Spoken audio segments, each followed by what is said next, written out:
Merci beaucoup pour m'inviter pour cet événement. Malheureusement, mon français c'est un peu rouillé et limité. So for that reason, I'll switch to German. I do it in English. I think the problem with German is that a lot of French people have the same problem I have with French. So you've learned it in school, but you didn't practice it that much, and then it's a bit tricky in everyday's conversation. Oh yeah, that would be wonderful to have the clicker here. As said, as Alexis said, I'm Martin Kuppinger, one of the founders of Kuppinger Call Analyst. We're an analyst firm, so something like Gartner and small, beautiful European, etc. I will talk about the identity fabric, a holistic approach in IAM, and I will look at this more generically, as well as deliver a perspective on what does it mean for looking forward towards more the 2040s, and I'll also tell you later on why 2040. So it will be a mix of a bit more current and forward-looking stuff. And so the identity fabric is something we brought up some 8 years or so, at least ago. Was also adapted by a lot of others, vendors, as well as other analyst firms like Gartner, which also right now talk about the identity fabric. And when we talk about this identity fabric, I think it's important to look at it from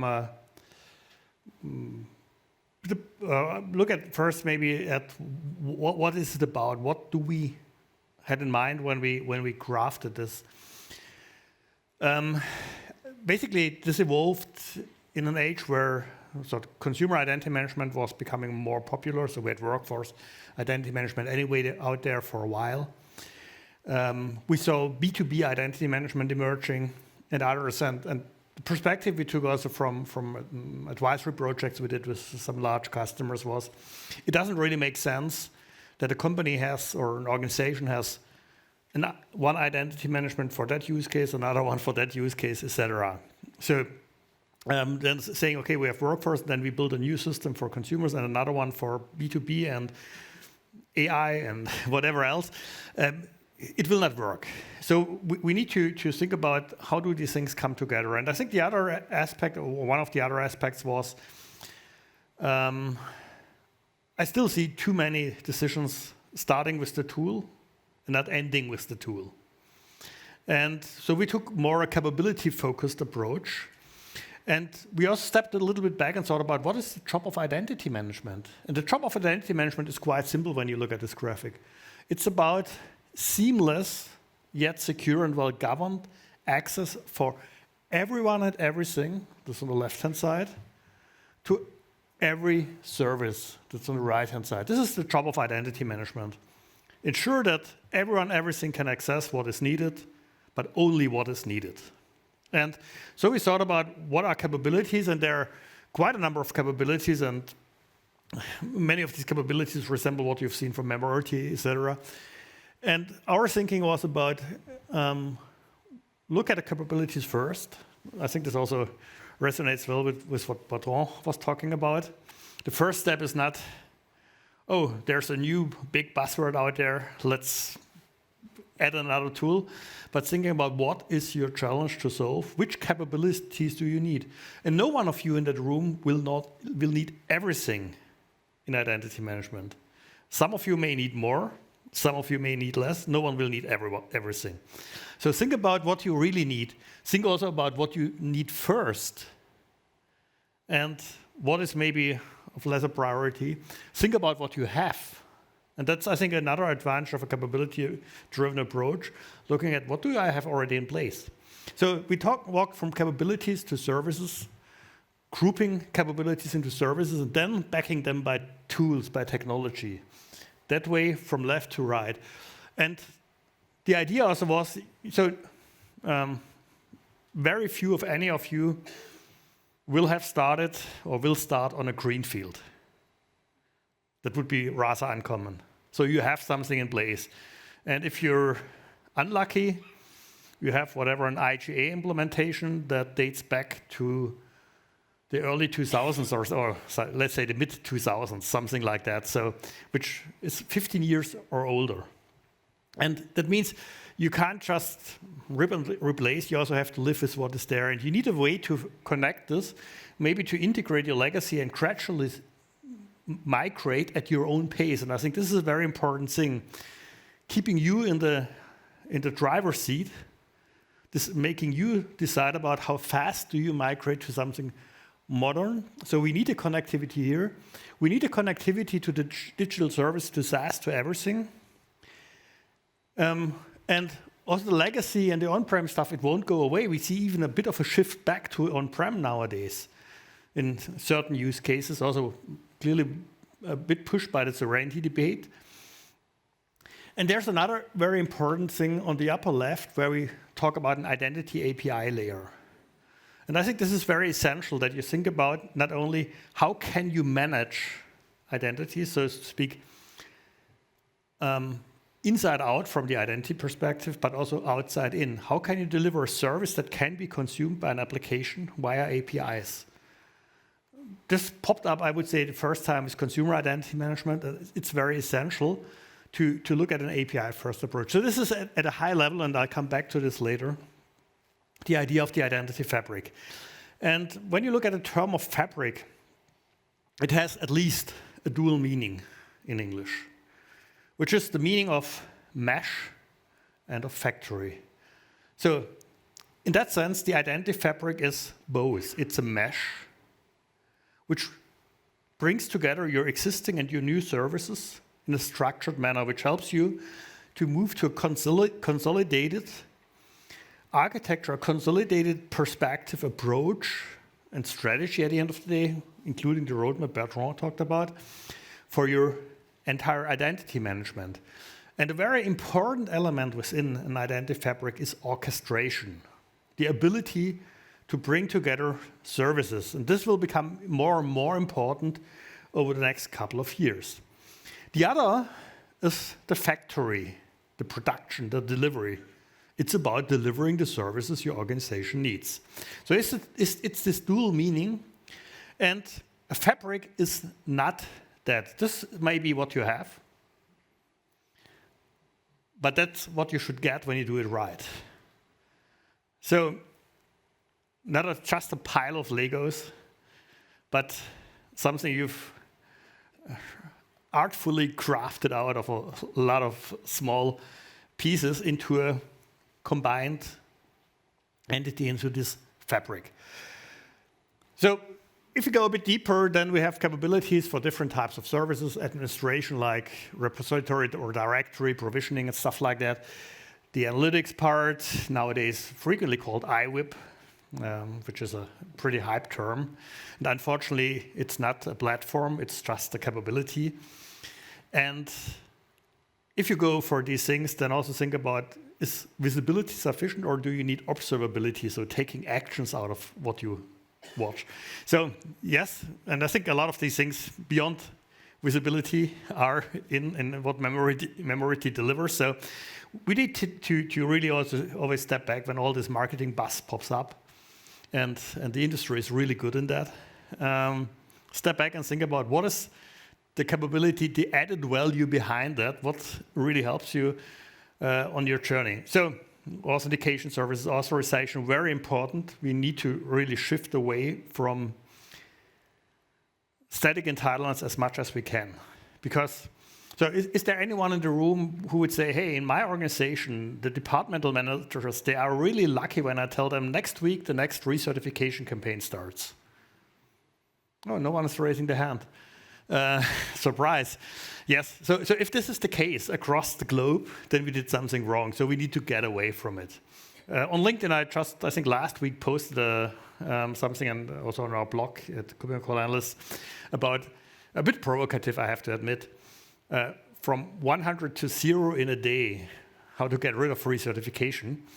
I think we can do a lot with what we have in modern identity management solutions to get rid of that. And that's also very important to look at. So a lot of capabilities here. What we today I think we need to be realistic. In most implementations nowadays, we have a bit of bespoke or custom integrations, if at all, between components such as IGA and the PAM tool.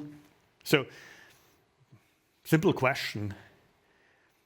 Who has a move-up process implemented for all privileged identities managed in the PAM tool to ensure that if the former owner changes the job, there's a new owner assigned?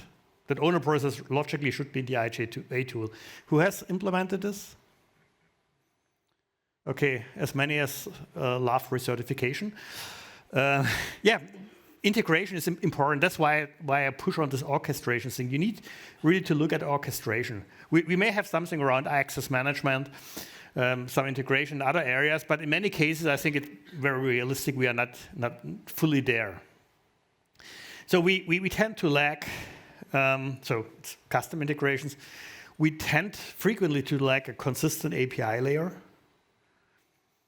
which is important because you will do customizations, you will do integrations. And the better you define and standardize your API layer, the more resilient your identity fabric will be against change. The worst thing you clearly can do is code against the data model. I've seen this too frequent. It always ends up in a nightmare sooner or later. But also when you go into proprietary APIs, be aware of, you may make a tool decision at a later point where you change something. So better build a wrapper on top of APIs or have a really well thought out consistency. We frequently also lack support for a lot of types of identities. I think this is where Memority plays really great when it comes to the non-human part, like really IoT, like vehicles and stuff like that, which is absolutely underserved. OT also tends to be, so operational technology, all you have in machinery, in your factories, etc., tends to be underserved. We see the autonomous stuff arising. We all know we have a bit of an issue here. So AI-identity, as I tend to call it, so the intersection of AI and identity, as well as AI security, I think positively seen, it's in this world of identity, etc., I would say it's the most fascinating intellectual challenge I've been facing for the last 3 decades. That's a positive perspective. If you're up into intellectual challenges, it's great. If you want to get it solved, it means we have a huge problem in front of us, a huge challenge in front of us. We will solve it. I'm positive on that. We solved a lot of things over the past years.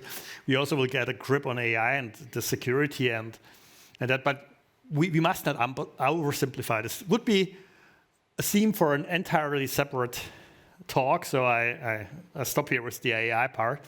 At the end of the day, we still have some way to go to couple it.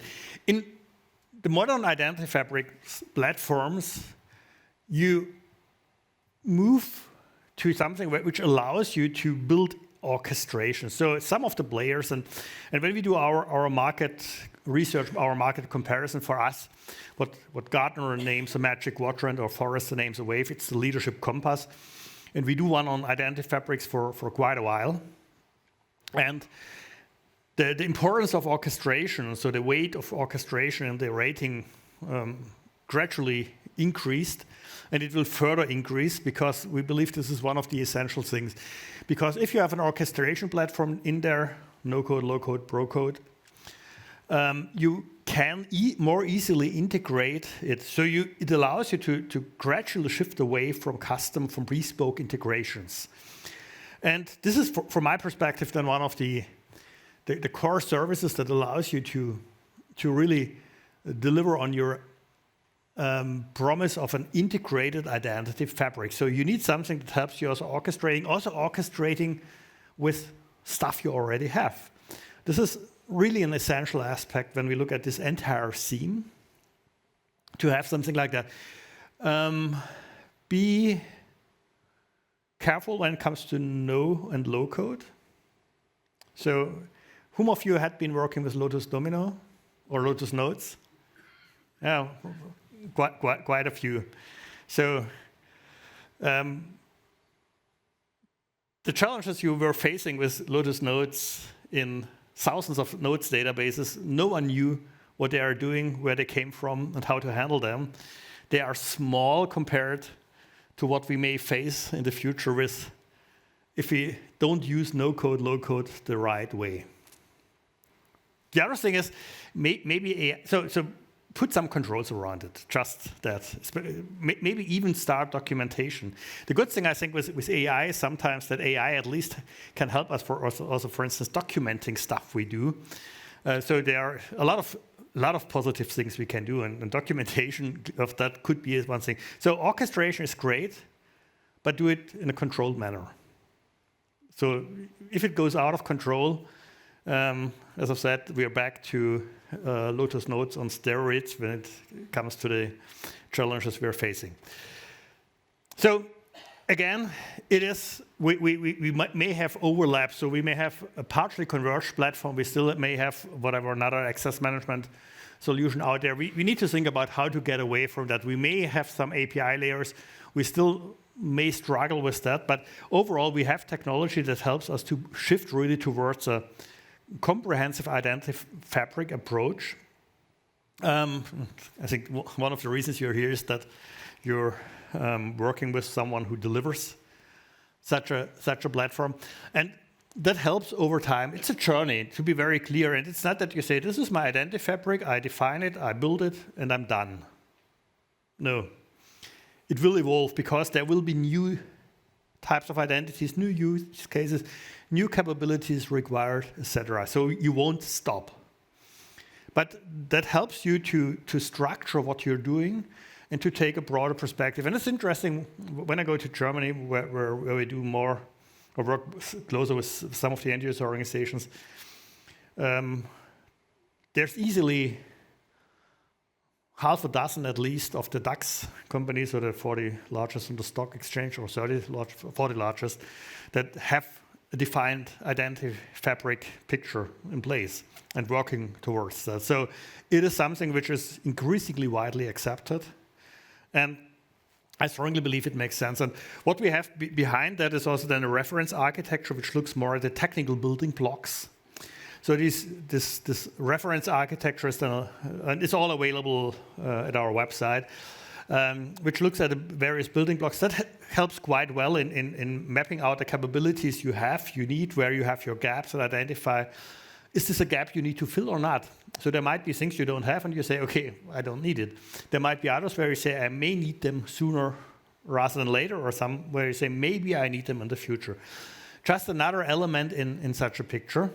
It's continuously evolving, so when you look at this IWIP thing, it's partially covered by existing capabilities. That's also why I say IWIP is not a new tool, it's a new capability. It's something to add.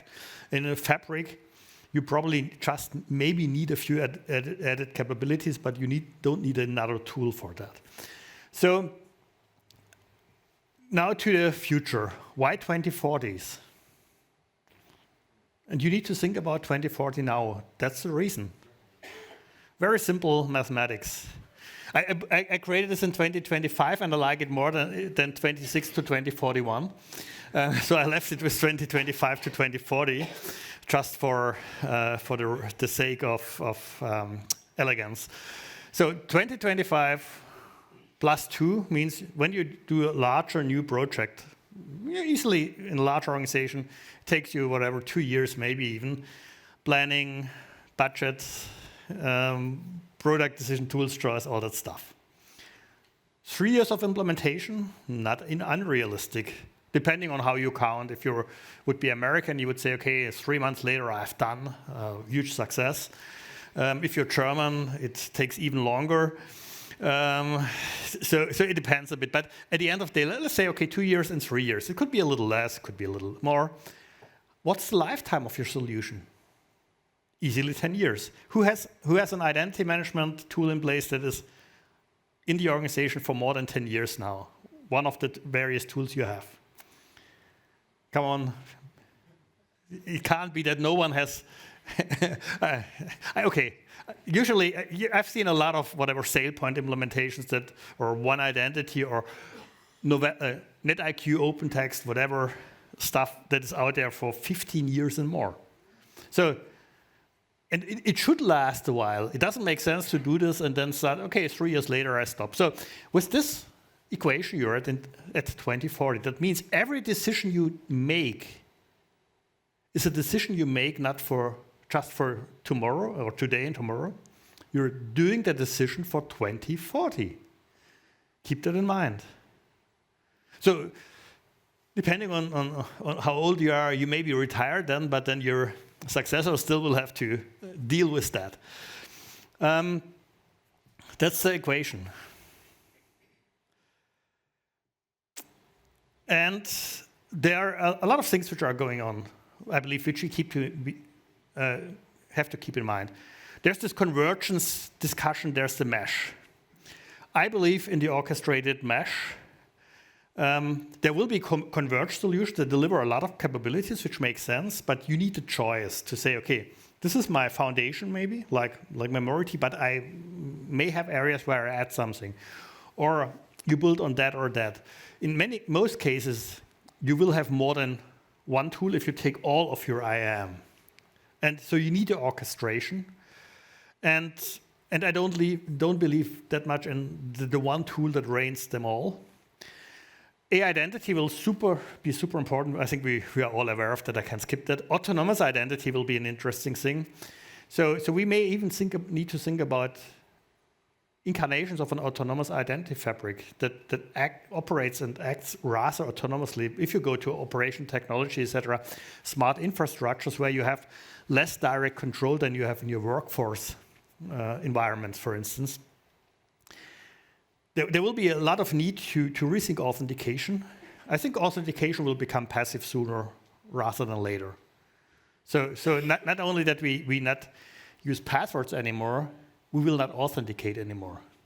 Because our systems will have so many context signals that they will just know it's Martin with a high reliability. Maybe there are edge use cases, high level transactions, etc., where they say, okay, we need an additional proof. But for a lot of things, they won't. And they are watching us anyway. Even my vehicle is watching me. So if I would fall to sleep while driving, it would stop. So the computer is doing the same with me.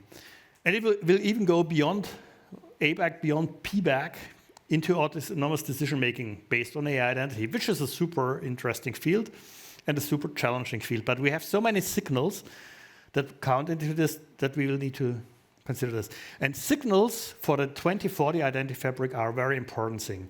So I strongly recommend, if you didn't do so, to look at standards like RISC, which is more account-focused, CAPE, Continuous Access Evaluation Protocol, SSF Shared Signals Framework, which are standards to exchange signals, which is small pieces of information between various systems. Like signals that come from your endpoint solution that say, okay, that system is not 100% safe, there's something going on at that level which is a bit weird, that come from your XDR, your extended detection response, or your SOC, saying there are some anomalies that come from your historical data, saying, okay, Martin never did this before, or whatever. And these signals are very essential for what we do because they help us in way more dynamic decision making. So we need to think about signals in this entire context, which is another super important element aside of orchestration. So orchestration is key to a modern platform. Signals will become more and more important. And we have a ton of signals available. So all these things, what did you do in the history?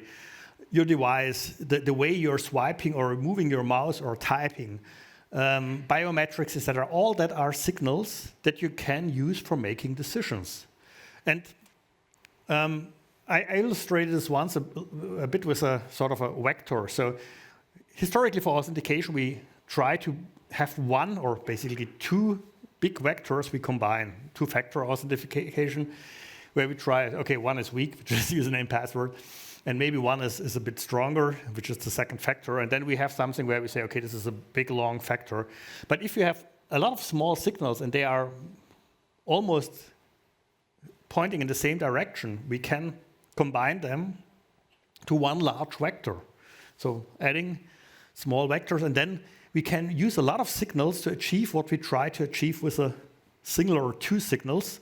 Clearly, we could also argue these signals then help to further improve the two signals, but we may get rid of the big ones in many cases, and we can make better decisions. So the identity fabric for the 2040s will be, in that sense, a full mesh, which is signals-based. We will will have this mesh, which is sort of this background. My graphical skills and what PowerPoint delivered to me were a little bit limited, so it should look like a mesh here, or fabric in that sense of that term. We have exchange of signals to XDR, to EPDR, to network detection response, to fraud reduction intelligence platforms, to our security operations, automation, and response platforms, etc., etc. We are exchanging signals, so we are providing and consuming a lot of information about what is going on. We have orchestration, we have an authorization platform, we clearly have an AI platform, and we need a connected relationship graph of identities. So how do identities and their access relate to each other? The ownership things, the agent to human relationships, and this is a very dynamic thing because this is permanently changing. So the world will be one of modular core services, and the ones in quotas will not look the same way like they look today. NHI, non-human identity management, which is anyway a little bit of a misleading or not good enough term. Let's say it like this. So I don't agree with with Felix Gatkins, who has been at Gartner formerly, good friend of mine, about machine identities, because for me, I would use workload identities for what Felix called machine identities, because for me, a machine is something that moves, makes noise, etc. So I would use this probably more for the OT world or so, and workload identities for everything which comes from applications. Both are parts of non-human. AI identities or AI identity, non-human, but different because there's way more autonomy in that. So they are not all the same. So NHI is a nice umbrella term, but we need to be more differentiated below that. And so these are the things we need to look at, and we need to combine them, bring them together to support all also the emerging identities. Organizational identity is super important. EUDI Business Wallet, have a look at the EUDI Business Wallet as well. Maybe post-mortem identities in the sort of the consumer, the personal space, definitely relevant. Smart infrastructures, and there will be more targets, AI, smart infrastructures, etc. Where we still need to bring together the legacy world, connect to this, connect to the modern services, and move to a more modular approach. And signals, orchestration, AI, and meshes will be super important here. With that, I stop. I'm around all over the lunch break. This QR code, as I believe, at least what my marketing people told me, will lead you to my LinkedIn profile, but I'm very easy to find on LinkedIn. So the easiest way to connect with me is just using LinkedIn. Hard to miss me there. I'm relatively active there and happy to connect with you, happy to further exchange right now during the break or at any other occasions. I will be, by the way, also at the InCyber Forum in Lille all the time, so another opportunity to meet in person. With that, I'm 17 seconds ahead of the time I was given, so thank you very much for listening to me, and enjoy the lunch.